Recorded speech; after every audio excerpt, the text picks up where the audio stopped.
Bismillahirrahmanirrahim. Assalamualaikum warahmatullahi taala wabarakatuh. Waalaikumsalam warahmatullahi wabarakatuh. Selamat malam, salam sejahtera untuk semua sahabat-sahabat podcast Mercusuar Desa Speed. Kembali kami menyapa dari studio podcast Mercusuar, di mana saja sahabat-sahabat yang super, sahabat-sahabat yang semoga malam ini berbahagia. Amin. Kembali kami menyapa melalui sebuah dialog yang insya Allah temanya tentu sangat penting dan sangat vital bagi kehidupan masyarakat. Untuk itu telah hadir di studio narasumber kita yang akan banyak menjelaskan tentang dunia kesehatan. Beliau adalah Kepala Dinas Kesehatan Kabupaten Lombok Timur, Bapak Dr. Haji Fathur Rahman MKM. Assalamualaikum Pak Kadis. Waalaikumsalam warahmatullahi wabarakatuh. Sehat? Alhamdulillah, Alhamdulillah. sehat. Amin, sehat. Alhamdulillah, insya Allah zahir batin sehat. Enjoy. Alhamdulillah. Jadi beliau ini adalah Kepala Dinas yang paling enjoy, paling mudah dikomunikasi, paling gampang dicari. Beliau sangat welcome dengan siapa saja. Beliau tidak eksklusif amat. Santai dengan beliau. Okay. Jadi begini Pak Kadis. Siap, Jami. Kita ingat pengalaman di 2019. Ya. Masuk 2021. Ya. Saya ingat COVID-19 saat itu masih kita lihat di media hanya di Wuhan, Ya. Cina. Tiba-tiba masuk di Indonesia, di Jakarta, baru belasan. Ya. Di Jakarta, saya ingat betul perjalanan Ya, saat betul. itu. Baru belasan orang yang terpapar Ya. COVID-19. Daerah-daerah terlena Ya. saat itu. Termasuk kita Lombok Timur. Ya. Nah, itu urusannya orang Wuhan, orang Tidak Jakarta, mungkin ada lah, gitu nggak ya. mungkin kecil kemungkinan. Belum 20 angka yang terpapar di Jakarta, tiba-tiba Lombok di Nusa Tenggara Barat Ya. dan di NTB ini Lombok Timur Ya. pertama. Itu saya ingat klaster goa yang kenakan kita. Betul. Di saat itu padahal kita terlena, pemerintah daerah terlena. Ya. Nah, lagi-lagi sekarang fenomena yang serupa. Ya. Sekarang ada kita dengar yang namanya spesies baru ini penyakit ini kalau dalam ilmu pertanian ini. Ya. Ada namanya cacar monyet. Cacar monyet. Ya. Cacar monyet. Nah, ini update hari ini sudah di Jakarta, Jawa Barat, Tangerang Selatan, Ya. dan sekitarnya. Ya. Sudah di atas 30-an yang kena. Ya. Nah, apakah kita akan kembali terlena? Apakah masih Pak Kadis berpikir selaku unsur pemerintah kabupaten? Ya. Enggak. Kecil kemungkinan. Ya. Nah, tetapi sebelum kita masuk bagaimana menyikapi hal ini, barangkali secara keilmuan Pak Kadis bisa menjelaskan untuk ke publik, ke kita semua, kok namanya aneh sekali, cacar monyet. Cacar monyet. Ada, mohon maaf, anak saya di rumah masih kecil nanya, kok ada namanya penyakit cacar monyet, memang kayak monyet gitu. Atau orang yang sakit kayak monyet kan? Ya. Nanti saya jelaskan. Nah, mohonlah dulu, ilmunya dulu. Iya, baik. Terima kasih, Mami Kamil. Iya. Alhamdulillah senang sekali bisa hadir di acara podcast ini. Mudah-mudahan dan insya Allah bermanfaat acara ini. Kalau kita mengenang kembali apa yang tadi Mami sampaikan, menurut saya ini adalah satu kemajuan berpikir yang perlu saya acungi jempol ini. Karena pencegahan itu jauh lebih murah daripada pengobatan. Iya. Prinsipnya seperti itu. Kemudian COVID-19 itu bisa kita jadikan pelajaran yang sangat berharga di dunia kesehatan terutama, yang dampaknya adalah ke semua aspek, termasuk yang paling fatal dampaknya itu ke ekonomi. Iya. Karena ketika tidak bisa kita keluar rumah untuk bekerja, kita harus berada di rumah, maka otomatis ekonomi menjadi lumpuh. Jadi kesehatan itu memang orang bilang bukan segala-galanya, tapi tanpa segala-galanya tidak akan berarti. Dan nikmat tanpa paling kesehatan. mahal itu. Ya, betul. Kesehatan itu nomor 1 posisinya. Dia akan terasa sekali kalau kita lagi sakit gitu ya, Iya. nikmatnya sehat. Jadi kalau saya pribadi bersama teman-teman di Dinas Kesehatan, karena kebetulan kami ini sekolahnya di kesehatan, ada satu mata kuliah namanya epidemiologi. Epidemiologi itu adalah ilmu yang mempelajari tentang perjalanan penyakit. Seperti contoh COVID-19. Iya. COVID-19 itu setahu saya pertamanya terjadi di Wuhan, betul, Cina. Ya. Kemudian di Indonesia ini terjadinya di Depok gitu. Di Depok itu saya tahu tempat perumahan karena di situ ada beberapa orang teman saya di situ tempat kejadiannya. Dan di Lombok Timur saya sempat guyon-guyon ke beberapa teman lah di kantor Pemda waktu itu saya masih di kantor Pemda di bagian Kesra. Saya bilang ini dugaan saya tidak akan lebih dari 3 minggu ada nih penyakit di sini. Begitu. Ya, saya sempat ngomong gitu, cuman saya lupa. Sebelum datang itu sebelum ke daerah waktu kita. masih ribut di Depok. Iya. Karena setelah kejadian di Depok, saya dengan teman-teman di komunitas kami. Dasar kajiannya kok bisa memprediksi dan begitu akurat prediksinya benar terjadi gitu. Itu ilmu epidemiologi. Oh, Hanya mempelajari, kita sudah diajarin tentang ilmu epidemiologi itu perjalanan penyakit. Kalau kita sekedar kilas balik saja, kenapa saya bilang tidak akan lebih dari 3 minggu? iya. Karena kami diskusi malam-malam dengan teman-teman termasuk di Jakarta, yang dari Jakarta di UI, kebetulan saya alumni sana, kita berdiskusi termasuk dengan para pakar di sana, menunjukkan statistik terjadinya di Wuhan, terus pindah ke negara yang lain waktu itu, dan ya kita mengakui memang saat itu pemerintah juga santai saja, senang, belum terlalu siaga lah waktu itu. Dan kami para ilmuwan mungkin waktu itu masih belum terlalu dilirik lah pendapatnya. Kenapa saya bilang tidak akan lebih dari 3 minggu? Karena kita tahu COVID-19 itu kan masa inkubasinya itu paling lama 14 hari. 14 hari. 2 minggu. Nah, ditambah dengan katakanlah 4 hari setelah orang itu terpapar, jadi sekitar 18 hari. Makanya saya bilang tidak akan lebih dari 3 minggu. 3 minggu itu kan 21 hari. 21 hari ya. Saya melihat sebenarnya waktu itu kalau kita di pesawat terbang dari Lombok ke Jakarta, coba diperhatikan, itu setengahnya isi penumpang pesawat itu ya banyak orang Lombok Timur. Kalau kita hitung-hitung lah ya, satu penumpang pesawat ke Jakarta itu mungkin setengahnya itu orang Lombok Timur. Nah, penyakit ini kan disebabkan oleh sangat gampang tertular virus itu, tidak menutup kemungkinan ada orang Lombok Timur atau orang NTB yang berada di Jakarta saat terjadi itu, karena di epidemiologi itu kan belajar tentang who, siapa yang kena gitu. Itu umurnya umur berapa gitu. Terus place, ngelihat tempatnya di mana. Nah, tempatnya kan saat itu di Jakarta, di Depok gitu. Terus kemudian who, when, kapan kejadiannya ini. Nah, dari 3 pertanyaan ini kita bisa mengkaji kira-kira ini penyakit akan berada di tempat pulau lain, itu kapan, itu bisa kita lihat dari masa. Oh, berarti analisanya hanya melihat dari pergerakan manusia, dinamika dari pergerakan penyakit. Ya, karena epidemiologi itu kan ilmu tentang perjalanan penyakit. Artinya perjalanan manusia berinteraksi dengan siapa dan kemana itu. Nah, lengkapnya begini. Kita lihat COVID itu adalah sudah secara teori disebutkan penyakit yang ditularkan dari manusia ke manusia. Karena penyakit itu ada banyak yang menjadi media atau variabelnya itu. Ada bisa lingkungan fisik, ada lingkungan kimia. Yang paling kita takutkan, kalau orang epidemiologi takutkan itu adalah kalau penularan penyakit itu dari manusia ke manusia.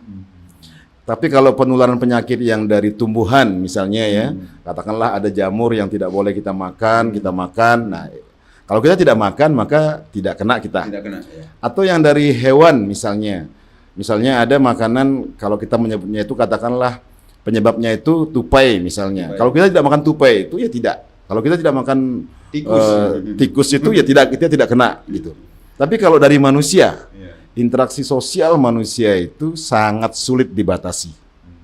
Nah, itu penyebabnya. Jadi saya menduga ini sangat yang kita khawatirkan manusia ke manusia. Berat berarti ini penyakit ini gitu. Karena interaksi manusia itu tidak bisa dibatasin. Orang suruh diem di rumahnya itu paling 1 hari 2 hari, Pak. Setelah itu tidak kuat sudah. Dan ingin apalagi jalan. kita sesama manusia berinteraksi tidak mengenal indikasi orang itu Iya, apakah orang sedang ini terjangkit atau orang ini lagi kena apa tidak kita tidak kenali. Tahu, kan? Saat itu kan COVID belum menjadi pengetahuan umum orang kan. Saat itu baru-baru. Ya, ternyata benar saja tanggal 24 Februari itu kasus NTB itu justru dari Lombok Timur, Lotim 1, Lotim 2 lah ya.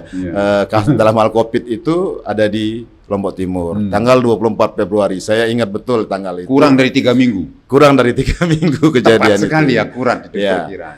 Saat itu pimpinan waktu itu Pak Bupati kita Pak Sukiman Azmi sempat saya sampaikan juga. Dan gimana cara penanggulangannya? Kalau pimpinan kan pasti anunya. Iya, kita itu dia sangat senang virus itu sangat senang di daerah lembab. Maka kalau bisa Pak, semua kegiatan itu jangan di ruangan, di luar gitu. Berarti di halaman. Iya, dan yang kedua dia bisa melemah kalau kena sinar matahari. Jadi mungkin masih ingat dulu rapat pertama itu di halaman depan kantor bupati. Halaman itu. Gitu. Itu belajar dari COVID. Nah, sekarang ini benar yang Mami bilang, sekarang ini baru saja selesai COVID ini muncul lagi ini penyakit yang disebut dengan cacar monyet. Namanya memang agak sedikit. Kalau istilah latinnya cacar monyetnya apa? Cacar monyet ini kalau dalam bahasa epidemiologinya itu monkeypox. Monkeypox, ya.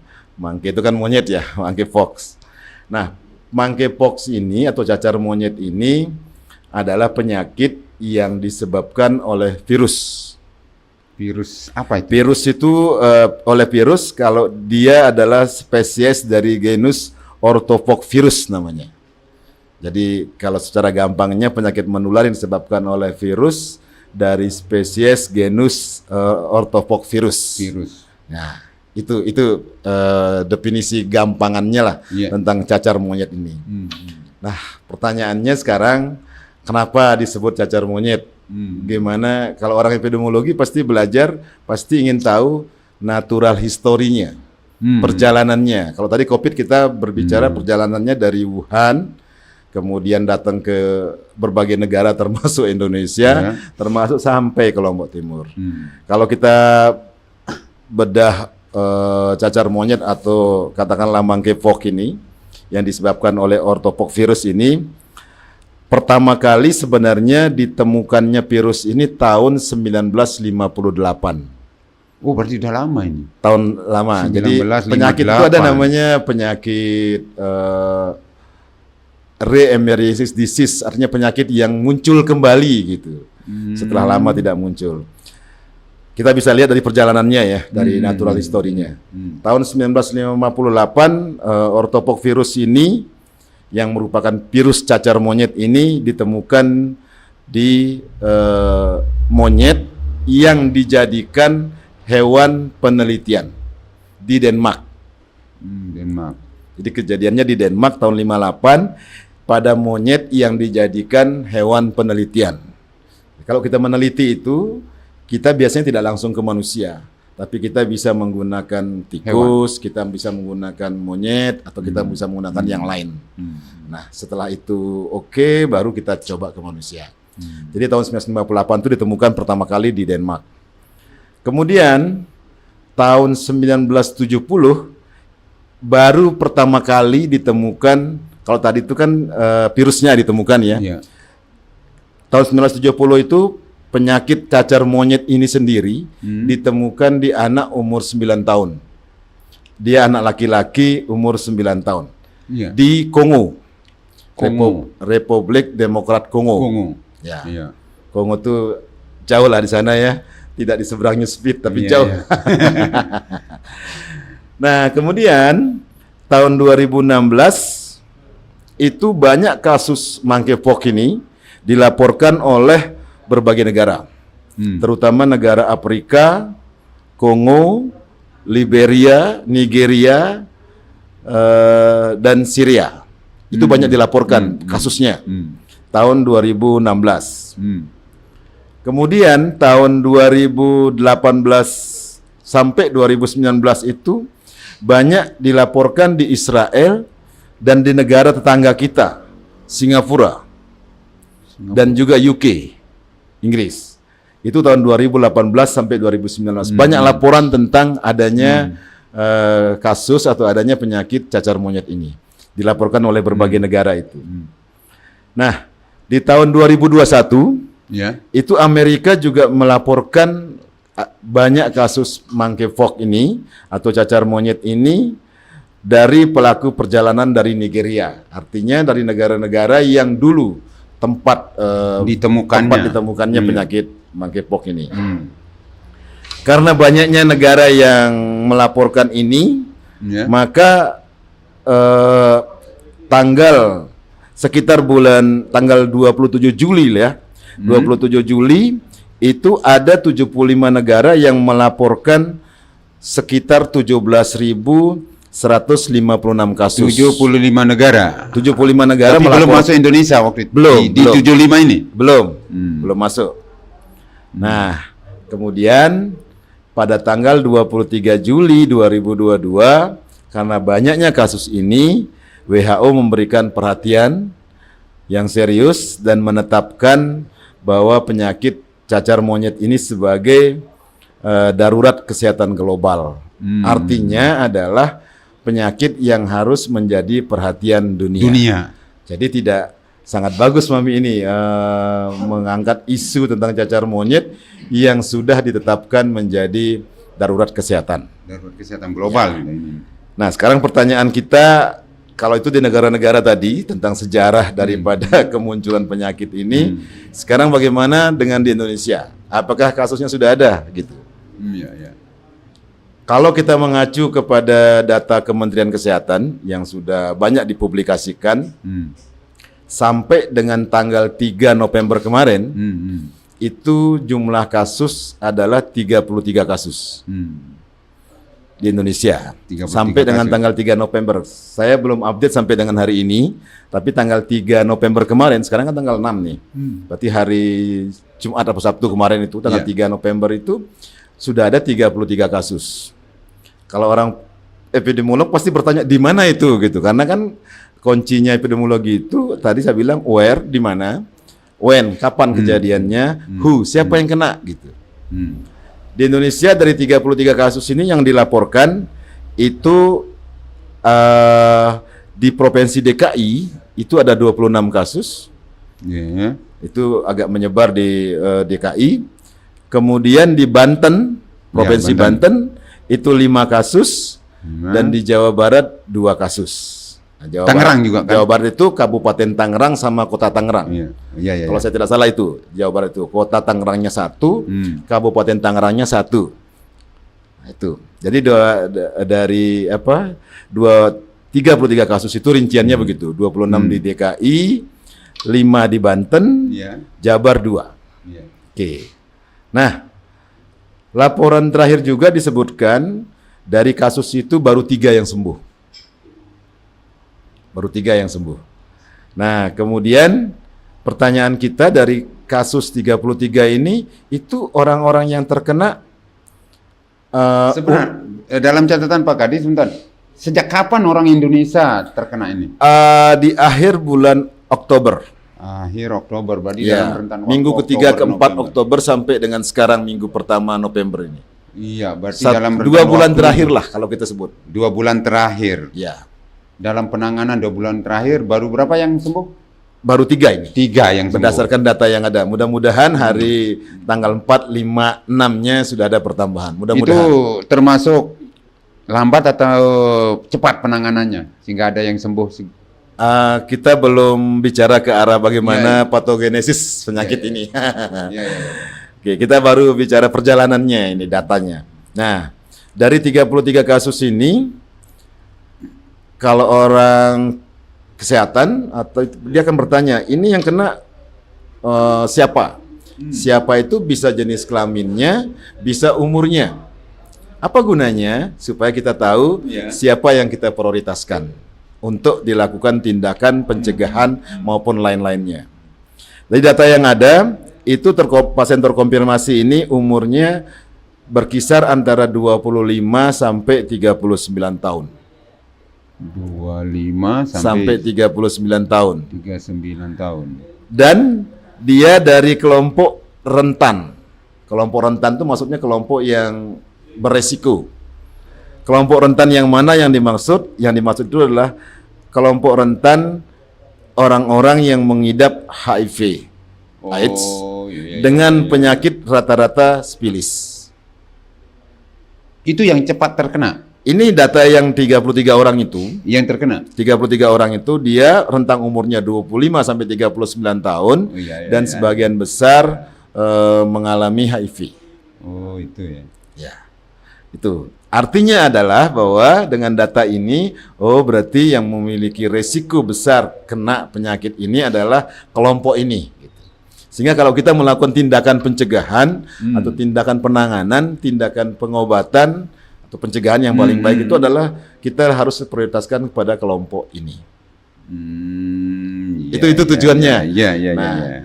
Itu tujuannya kita tahu dari variabel who itu, variabel siapa itu, supaya kita tahu siapa di antara kita ini yang menjadi kelompok resiko. Nah, di sini disebutkan ada kelompok rentan. Kelompok rentan itu maksudnya yang memiliki resiko tinggi. Berarti kemungkinan sasaran penyebarannya tidak seheboh, tidak semasif, tidak sekhawatir kita ketika dengan COVID gitu. Itu gunanya kalau kita mengetahui jadi ilmu ini. Orang ini ya. Kalau kita lihat data ini ya, berdasarkan data. Saya coba baca satu jurnal, ada beberapa jurnal yang saya baca, tapi saya sampaikan satu jurnal. Ada penelitian di Amerika, ada sekitar 1195 kasus monkeypox atau cacar monyet. Nah, dari data 1195 kasus itu dilaporkan yang kena adalah 94% adalah orang-orang yang kontak seksual laki dengan laki. Jadi dia 94% itu dia adalah orang-orang kontak seksual laki dengan laki. Laki sama laki lah istilahnya itu. Nah, LSL, sesama jenis, LSL kalau kita biasa menyingkatnya LSL. Dan dia kena setelah 3 minggu berhubungan intim sampai dengan timbulnya gejala. Artinya adalah masa inkubasinya itu kan 3 minggu. 3 minggu ya. Makanya secara teori masa inkubasi penyakit ini adalah 5 sampai 21 hari. Jadi misalnya nih si pasangan si A sama si B, laki sama laki berhubungan, si A ini kebetulan kena ada virus monkeypox di dalam tubuhnya, berhubungan, dia tidak langsung kena hari itu.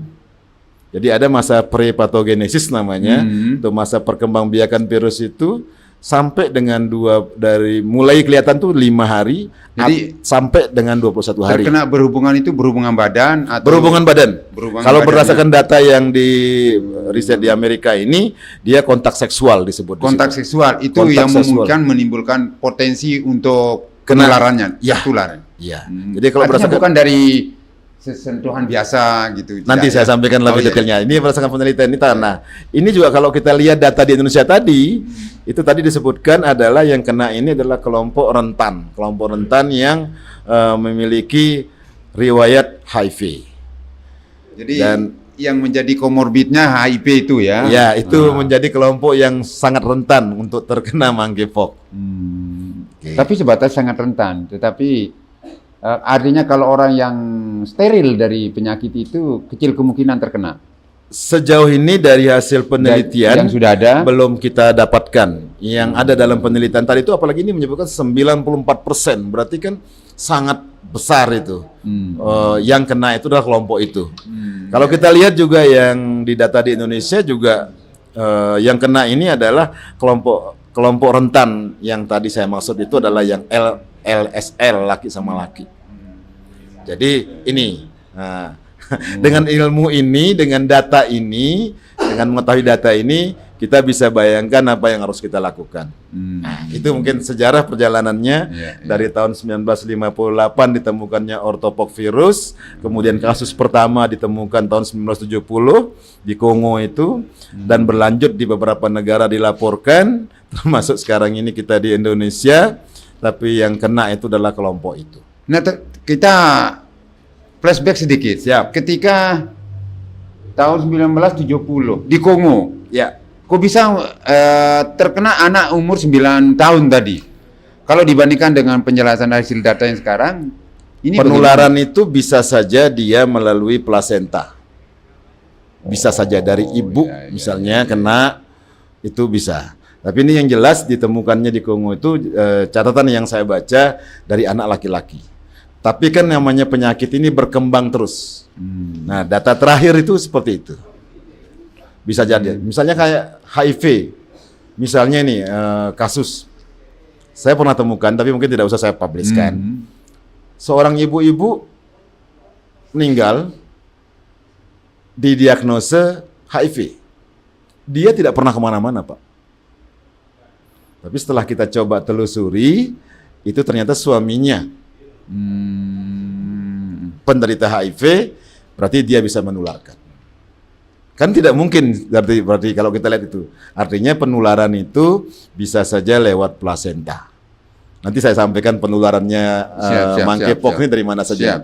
Tapi yang jelas, kalau lihat kronologisnya penyakit ini sangat penting kita ketahui natural history itu, perjalanan penyakit ini supaya kita tahu penyakit ini asalnya dari mana, apakah kita mengatakan dari Indonesia, tidak ada sebelumnya gitu. Oke lah, kalau kita masuk ke apa lagi itu penularan atau mungkin kita bisa lanjut tadi kalau ini sudah kita tahu definisinya, kemudian tahu perjalanannya. Sudah kita mengenali penyakit ini, sekarang kita coba lihat tanda dan gejalanya. Tanda gejalanya ya. Karena monkeypox ini atau cacar monyet ini kan ada cacar itu macam-macam, ada cacar air. Apakah itu sama dengan ini? Nah, itu yang perlu kita kenali kalau dia monkeypox atau cacar monyet ini seperti apa, tanda dan gejalanya. Kalau berdasarkan catatan-catatan keilmuan yang ada dan beberapa riset, cacar monyet ini memang dia hampir mirip dengan cacar air. Kalau kita lihat badannya, mukanya orang yang kena cacar itu, dia bentol-bentol banyak sekali dan sakit. Kalau cacar air kan biasanya tidak sakit itu. Tapi kalau ini dia cacar gitu, gelembung-gelembung gitu tuh dan sakit sekali, melemahkan tubuh, merasakan itu sakit. Gitu. Nah, cacar air ini dia dimulai dengan gejala awalnya itu, gejala ringannya itu demam. Kemudian sebelum bentol-bentol di kulit. Sebelum bentol-bentol itu, dia demam dulu, baru dia sakit kepala, baru dia nyeri otot, baru dia kelelahan, lelah sekali.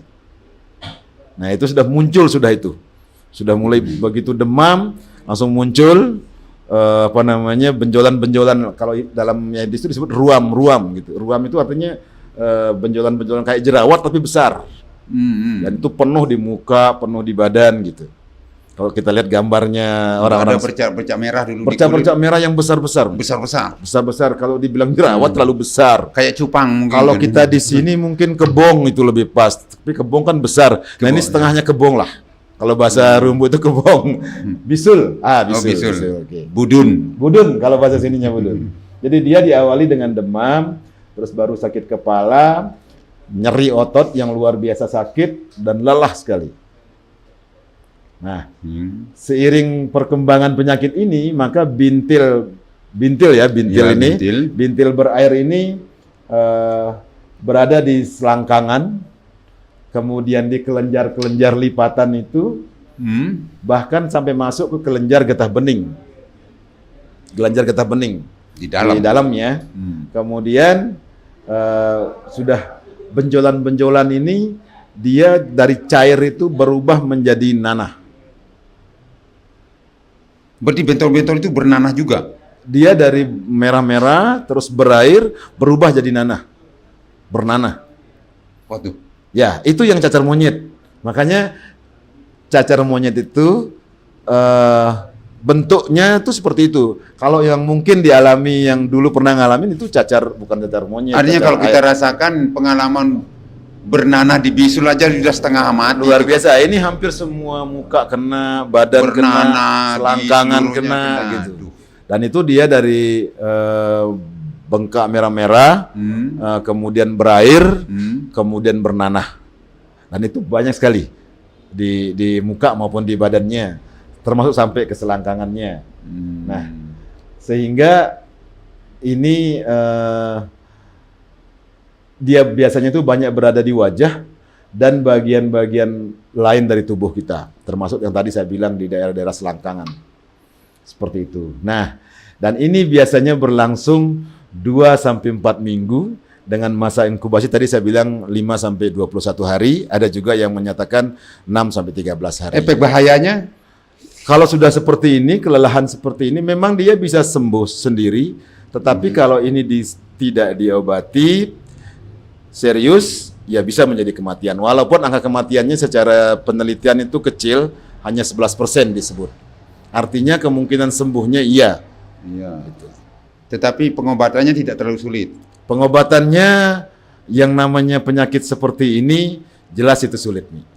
Artinya jenis obat-obat yang dibutuhkan itu tidak serepot COVID, kadang tidak punya obat. Kalau yang sampai pengobatan, saya kurang tahu persis. Tetapi dari sisi ngelihat gejala-gejala penyakit, bentuk penyakitnya ini butuh waktu yang cukup panjang lah. Mungkin 3 mingguan itu harus dirawat ya. Dan kalau kita temukan ini dia harus diisolasi. Nggak boleh dia bergaul sama siapa-siapa karena nanti kita masuk ke penularannya seperti apa. Oke. Coba langsung aja ke bagaimana. Ini sebab saya. Wah, ini jadi menarik nih jadinya. Apa artinya begini? Saya tetap berpikir, mungkin tidak hanya saya, masyarakat berpikir masih ada traumatik dari perjalanan COVID kemarin. Semua berdampak sangat masif, semua sistem kehidupan kita lumpuh gitu. Jangan-jangan terulang lagi dengan penyakit saya ini. ingin menambahkan sedikit mungkin. Kan kita pernah mendengar di daerah kita ada beberapa masyarakat yang digigit monyet ya. Nah, ini bukan itu. Kalau digigit monyet itu dia lebih ke arah rabies nanti, bukan ke cacar monyet. Walaupun digigit monyet, bukan cacar monyet. Walaupun monyet adalah reservoir utama daripada si cacar monyet ini, tetapi monyet yang di dalam tubuhnya ada virus orthopoxvirus.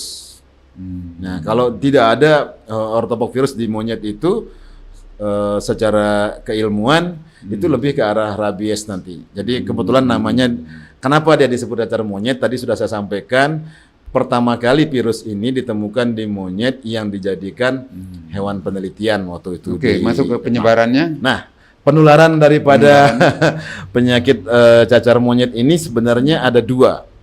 Satu dari hewan ke manusia. Yang kedua, kenapa hewan? Dari hewan ke manusia. Ntar saya jelaskan dari hewan mana. Kemudian yang kedua itu adalah ini yang kami takutkan, itu dari manusia ke manusia. Karena kalau tadi sudah sampaikan sedikit, kalau dari tumbuhan ke manusia kita tidak makan tumbuhan itu aman kita. Dari hewan ke manusia kita tidak makan hewan itu aman kita. Tapi kalau dari manusia ke manusia kita susah membatasi gerak-gerik ini. Interaksi lah di situ sebutnya. Nah, dari hewan ke manusia ini itu akan bisa kena dari virus yang berada di hewan, dan kita sebagai manusia ini kontak dekat dengan hewan. Artinya kita memelihara hewan itu.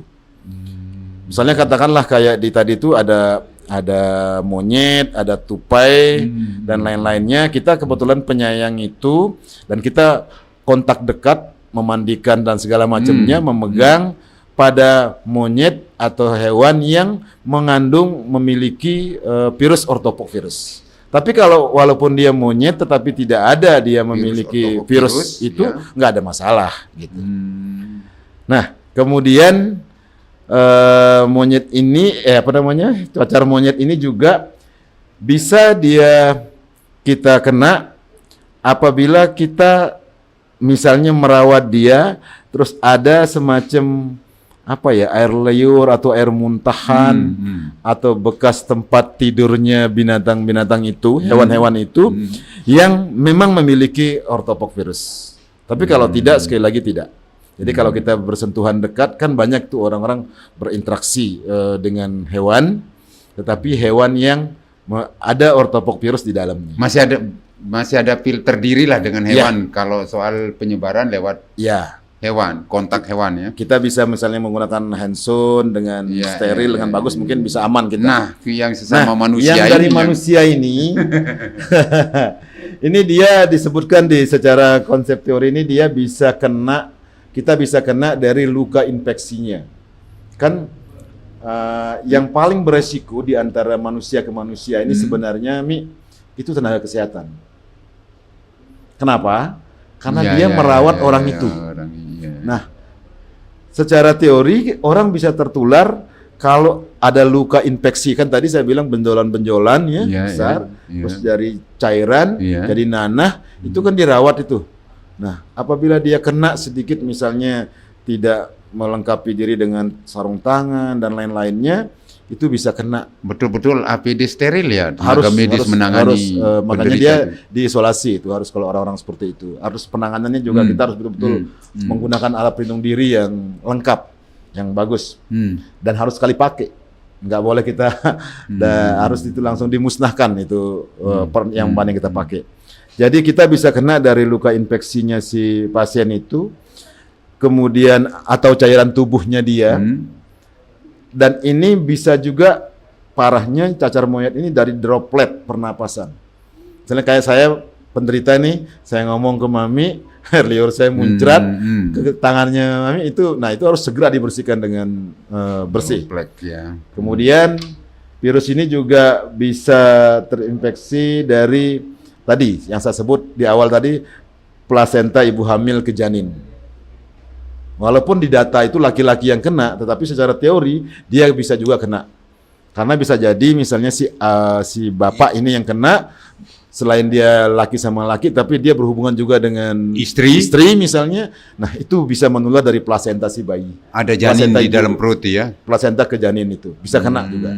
Makanya tadi kalau ditanya, itu anak umur 9 tahun. Dugaan saya dari cara ini, secara teorinya begitu. Ataupun si pasien ini, dia selama dirawat, kita bisa kena dari handuk atau spraynya dia. Artinya barang-barang yang terkontak sama dia, terkontaminasi oleh dia, itu kita pegang, kita bisa kena dari situ. Jadi sebaiknya orang-orang yang kena ini, makanya yang saya tahu di Jakarta itu dia dirawat, diisolasi, dan dilakukan pengawasan atau pengobatan secara bagus, sehingga nakes kita tidak kena. Nah, itu penularannya, penularan. Nah, sekarang kita kembali. Kita sambil ngopi nih kan ya? Sambil ngopi santai aja. Nah. Itu soal penularan. Kita sudah mengidentifikasi penyakit, mengenal. Sudah kita tahu lah penyakit ini kayak apa. Nah, sekarang bagaimana penularan sudah. Nah, tinggal sekarang untuk menjaga diri. Bagaimana mencegahnya ini penting ini. Cacar monyet ini pencegahan utamanya adalah kita harus menghindari kontak langsung dengan hewan yang yang sudah terinfeksi virus ortopokvirus. Ortopokvirus ya. Itu yang paling penting, seperti monyet, tupai, dan yang kedua sama orang-orang yang sudah terinfeksi. Makanya orang-orang yang sudah terinfeksi ini, yang sudah kena ini, dia kan dirawatnya itu diisolasi. Nah, kita jangan sok-sok jagoan lah mau berinteraksi, mau ketemu. Ya, walaupun alhamdulillah di Lombok Timur, di NTB belum ada, tetapi yang jangan belum ada. Tidak ada lah gitu supaya tidak ada. Mudah-mudahan dia tidak ada, karena kalau repot semua kita repot nanti. Kalau belum ada, kemungkinan berharap ada gitu. Sorry. Ya, yang mudah-mudahan tidak pernah ada dan tidak akan pernah ada, mudah-mudahan di Lombok Timur. Kendati demikian ya pemerintah, namanya pemerintah. Kami kalau secara teman-teman di Nakes sudah mengingatkan tentang ini. Mudah-mudahan tidak ada di Lombok Timur dan tidak ada juga di pulau-pulau provinsi-provinsi sebelah kita karena kan Tadi saya bilang penularannya dari manusia ke manusia. Kemudian kalau kita kalau mengalami penyakit kadang-kadang suka tidak jujur. Tidak jujur itu artinya tidak mau mengakui kalau Tapi dari pergerakan dinamika hidup masyarakat NTB, khususnya Lombok Timur ini, menurut pengamatan Pak Kadis, bisa berpotensi akan kemungkinan terjadi akan kena. mudah-mudahan tidak. Mudah-mudahan tidak, ya, tetap karena gini, tetap yang dilakukan oleh teman-teman Kementerian Kesehatan ataupun Dinas Kesehatan di Jakarta maupun di Jabar maupun di Tangerang itu menemukan sedini mungkin, kemudian melakukan isolasi pengobatan di situ sampai sembuh. Mungkin yang intinya kalau dulu di zaman COVID jaga imun, Ya. kalau sekarang mungkin jaga iman. Ya sebab Itu, tadi datanya kan hubungan badan itu yang laki paling sama inti. laki itu masalahnya. Iya, walaupun laki sama laki jaga iman. Artinya mengalami HIV, jaga iman yang paling daripada jaga imun penting, tapi jauh lebih penting jaga iman. Jaga iman, ya. Nah, apalagi dan ya kami tidak bisa terlalu jauh untuk mengintervensi masalah itu ya, laki sama laki itu, tapi kita yang hanya mengingatkan. Tapi ada enggak bentuk atensi pemerintah daerah begitu mulai di Jakarta muncul isu ini? Atensi seperti apa sikap pemerintah daerah? Sebenarnya kami di Dinas Kesehatan dengan beberapa, Atau mungkin pemerintah daerah enggak khawatir, enggak kayak COVID mungkin kecil. enggak, sebenarnya kita di Tetap Dinas khawatir Kesehatan ada, ya? sudah melakukan sebenarnya, Mi, saya infokan beberapa minggu yang lalu, hari Jumat minggu kemarin dan 2 minggu sebelumnya itu kita sudah pernah rangkaian-rangkaiannya pernah beberapa kali ketemu selama 2 hari, 3 hari dengan teman-teman yang bergerak di bidang itu. Kita sampaikan tentang perlunya kita tidak menjaga diri, jangan sampai keluar gitu, Iya. perilaku-perilaku itu sehingga kita bisa menularkan. Sejauh ini yang saya tahu bersama Pak Budiman, Pak Kabid itu agak intens kita untuk pertemuan-pertemuan membahas. Dan saya sering mengatakan ke teman-teman itu, kami pemerintah ini sangat berharap dan sangat mengandalkan teman-teman yang sudah sadar waktu itu untuk tidak lagi mengulangi itu. Bila ada sakit untuk segera berobat, dan kita sudah fasilitasi sebenarnya di Rumah Sakit Sujono juga sudah kita siapkan, di beberapa puskesmas juga kita siapkan.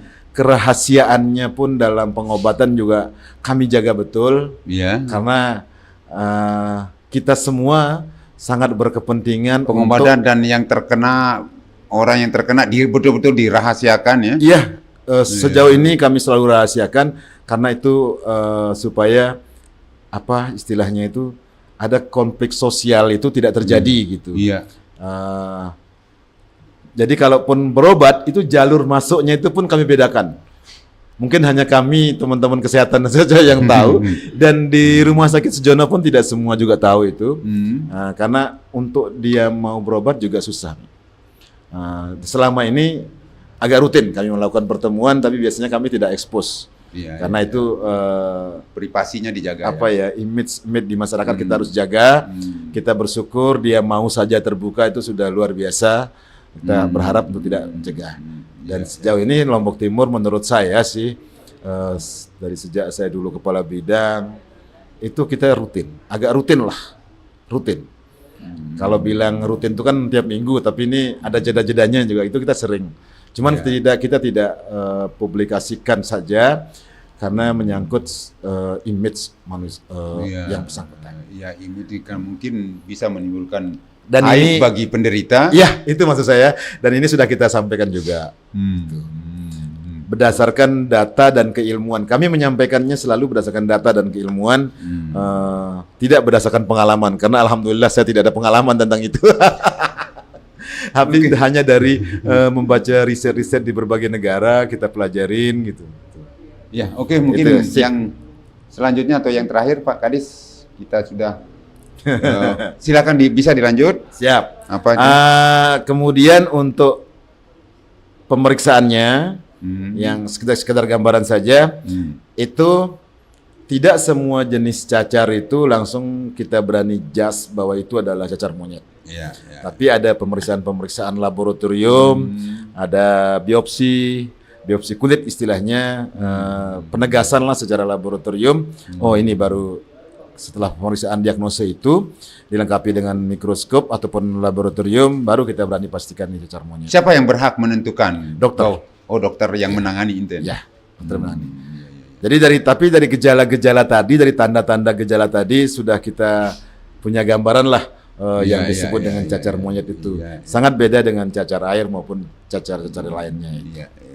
Oke. Jadi itu kalau mungkin kesimpulan saya atau saran kalau boleh itu, ya memang kita harus mengetahui penyakit ini. Ya, harus dikenali. Siapa kelompok resikonya, apa faktor-faktor resiko penyebab terjadinya itu. Kalau secara data tadi penelitian di Amerika itu 94% dari kelompok itu kelompok rentan tadi laki sama laki itu. Kemudian kita lihat juga data yang di Indonesia juga sama ini data di Indonesia itu dengan hasil-hasil riset. Artinya masyarakat tidak perlu terlalu resah dulu lah dengan soal ini. Tidak, kalau menurut saya makanya bagus acara ini. Jadi tahu bahwa tidak semua masyarakat kena berdasarkan data yang ada ya. Karena penyakit ini terus terang kadang-kadang di luar keilmuan. Kadang-kadang menurut saya bukan kadang-kadang ya, kita yang belum jauh ilmunya, mempelajari belum jauh ilmu kita tentang penyakit seperti cacar monyet ini saja sudah lama kita tidak dengar, tiba-tiba muncul lagi, maka kita harus merepres ilmu kita. Itu sebabnya saya sering menyarankan kepada teman-teman saya nakes di setiap event pertemuan, teman-teman tidak boleh puas dengan keilmuan di bangku kuliah, harus pelajari terus, update terus ilmu-ilmunya, karena penyakit itu kadang-kadang sudah tidak seperti, satu contoh gini, demam berdarah ya. Dulu waktu saya kuliah, demam berdarah itu disebut menyerang anak-anak di waktu pelajaran epidemiologi. Belakangan kita lihat data di kesehatan atau di rumah sakit ataupun di paskes lainnya, orang dewasa banyak kena demam berdarah. Artinya kan penyakit ini sudah berkembang nih gitu. Nah itu yang saya maksud dengan kami di jajaran kesehatan itu, saya menghimbau teman-teman saya sendiri di nakes nih harus mengupdate ilmu. Bisa jadi cacar monyet ini di data yang ada sampai sekarang itu yang kena adalah orang-orang dewasa. Walaupun awalnya ditemukan di anak-anak, bisa jadi juga berkembang ke depannya itu. Tapi mudah-mudahan dia selesai dengan angka 33 itulah. 33 orang yang kena tadi itu. Suatu penyakit tertentu bisa saja dia berubah pola. Itu yang saya maksud, berubah pola, Mi. Berubah pola, bisa mengenakan orang jompo atau bisa bayi.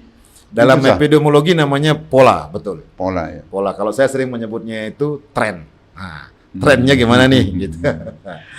Jadi memang sangat bagus acara ini bisa menambah kesiapsiagaan kita. Itu yang penting Pak Kadis. Baik pemerintah maupun masyarakat sendiri dengan mengetahui cacar monyet itu apa gitu. Jadi dengan kita ketahui maka kita bisa tenang, kita bisa bekerja, kita bisa menghindari faktor resiko terjadinya penyakit cacar artinya monyet. Traumatik masyarakat kan belum sembuh 100% kita dari COVID ini. Betul. Tiba-tiba muncul ini. Jangan-jangan fenomenanya sama pergerakannya dengan COVID gitu. Itu yang dikhawatirkan. Sebenarnya kalau kita mungkin teori dasarnya atau sebagai pengetahuan umum lah ya. Terjadinya satu penyakit itu, ini tambahan lah bagi kita. Terjadinya satu penyakit itu interaksi dari 3 komponen sebenarnya. Satu yang kita sebut dengan agent.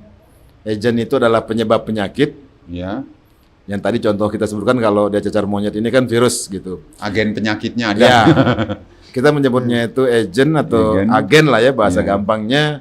Kemudian yang kedua itu adalah host kita manusia ini. Dan yang ketiga itu lingkungan. Nah, tiga interaksi dari 3 ini yang menyebabkan terjadinya penyakit. Contoh nih, kalau agennya ini adalah atau penyebab penyakitnya ini ganas, kemudian kita ini dalam posisi lemah, maka kita bisa kena. Tapi kalau misalnya agennya ini ganas, tapi kita dalam posisi sedang fit, kita bisa melawan dia. Penyakit ini kayak utang, ya. Gitu. Dan yang ketiga itu kalau kami menyebutnya teori segitiga epidemiologi, agent, host, environment. Biasanya kita gambarkan pakai segitiga.